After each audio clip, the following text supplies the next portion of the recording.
ఇంతమంది యోగులు నా జీవితంలో నేను సత్యసాయిబాబా గారి దగ్గర 3-4 సంవత్సరాలు ఆయన పర్సనల్ వాలంటీర్ గా పనిచేశానండి. కంచి కామకోట ఈ పీఠాధిపతి దగ్గరికి వెళ్ళాను, బక్షీర్ బాబా దగ్గరికి వెళ్ళాను, జిల్లెల మూడు అమ్మ దగ్గరికి వెళ్ళాను. కానీ ప్రతిసారి పద్ధతి వేరు అండి. అసలు ఆయన పద్ధతే వేరు. ఆయన నార్మల్ బట్టలలో ఉన్నారు. నా ఆస్తంతా పట్టుకున్నాను.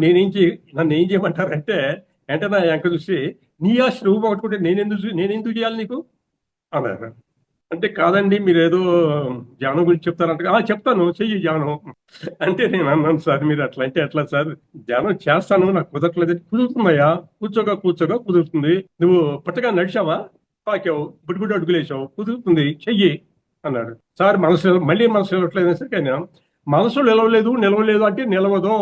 నువ్వు బ్యాడ్ మాట్లాడితే బ్యాడ్ డే అవుతుంది, నిలుస్తుందని కూర్చో, 6 నెలలు కూర్చో, తర్వాత నాకు కనబడని చెప్పాడు.